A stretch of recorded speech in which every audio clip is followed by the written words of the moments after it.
bisa. Kalau telepati itu digunakan untuk menarik seseorang. Menarik seseorang, baik itu orang yang berhutang kepada kita, terus membuat seseorang rindu kepada kita, kemudian mengembalikan orang yang hilang, itu bisa.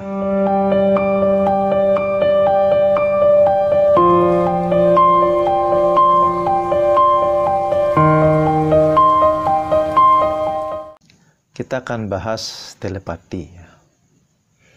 Kalau kita bicara tentang telepati mungkin sudah tidak asing lagi, karena semua tahu tentang apa itu telepati. Nah, jadi ada suatu pertanyaan, apakah telepati itu bisa kita gunakan untuk menarik seseorang? Misalkan ada orang yang berhutang, apakah kita bisa gunakan? Nah, jadi kita pahami dulu apa yang dimaksud dengan telepati.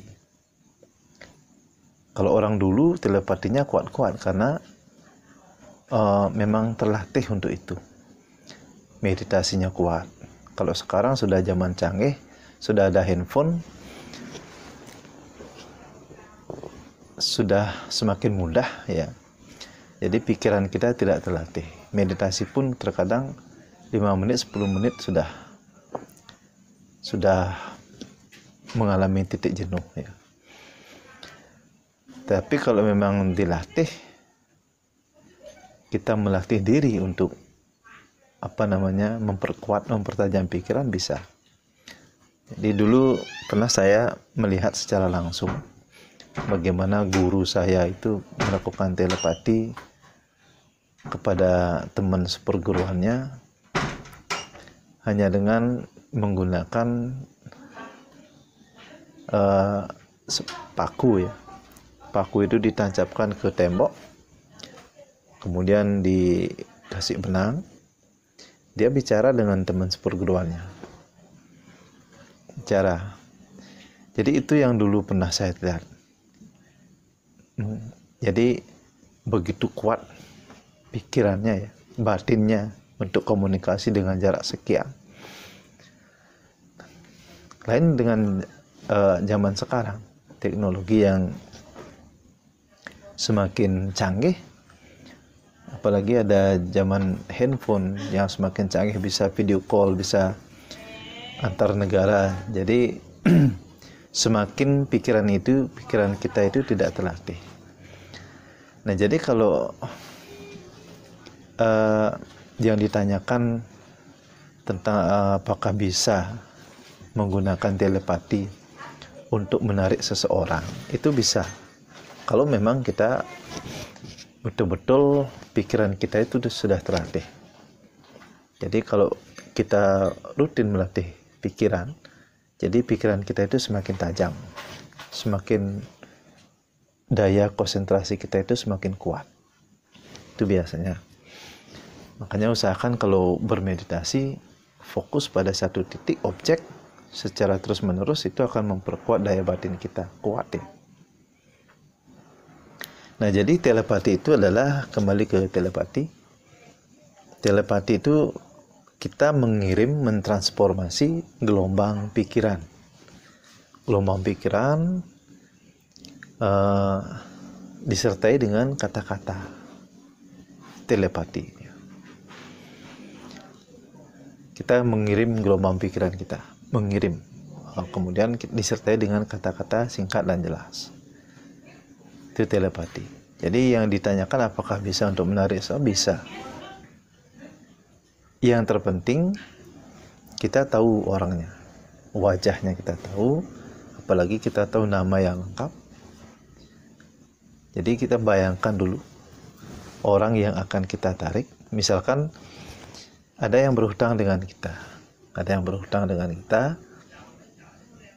kita ingin orang itu segera melunasi hutang. Itu bisa kita lakukan. Yang terpenting adalah kita tahu wajah seorang tersebut. Kita bayangkan, kalau tidak ada fotonya, kita wajahnya sudah kenal, kemudian nama lengkapnya sudah, kita hanya menarik sukmanya, Ya, tarik dulu. Bayangkan objeknya, jadi wajahnya itu bayangkan, tarik, menariknya itu dengan nafas ya. Terus semakin dekat wajahnya. Nah, di sanalah kita fokus ya. Ketika melihat wajahnya itu kita fokus, betul-betul fokus. Nah, di sanalah kita mengirim gelombang pikiran, mengirim kata-kata melalui pikiran. Misalkan, tolong lunasi utang saya. Itu misalkan. Itu terus kita kirim. Dengan menyebut namanya. Tolong lunasi utang saya secepatnya. Itu kita harus terus-menerus mentransformasi pikiran itu dengan menyertai kata-kata yang singkat dan jelas. Itu cara kerja. Kalau kita ingin menarik seseorang lawan jenis, misalkan pacar kita, ini tanpa mantra, jadi tanpa ilmu pelet, jadi ini murni telepati. Telepati itu tanpa pikir, tanpa mantra ya. Ini kekuatan pikiran. Tarik, bayangkan, sama gininya, tekniknya itu sama. Kalau ada foto, kita hanya perlu menatap fotonya. Terus berkonsentrasi ke foto sambil kita tarik nafas lagi, sambil kita memanggil namanya. Sewaktu-waktu kita pejamkan mata. Kalau sudah terlihat jelas wajahnya di dalam batin kita, kemudian kita kirimkan kata-kata melalui pikiran. Itu namanya mengirim gelombang pikiran disertai kata-kata. Nah, mentransformasi itu. Jadi itu cara kerja kalau kita ingin menggunakan telepati. Itu kalau kita sering melatih setiap hari, walaupun hanya beberapa menit, 10 menit, 15 menit, kita melatih konsentrasi fokus ke satu objek, kita bisa menggunakan telepati dengan baik. Makanya orang-orang zaman dahulu itu telepatinya kuat-kuat. Satu, karena dia rutin melakukan tapa berata. Tapa berata kuat, kemudian meditasi kuat, itu yang membuat pikirannya tenang. Bisa mengarahkan pikiran itu ke satu objek. Fokus dia. Jadi kembali ke telepati, bisa. Kalau telepati itu digunakan untuk menarik seseorang. Menarik seseorang, baik itu orang yang berhutang kepada kita, terus membuat seseorang rindu kepada kita,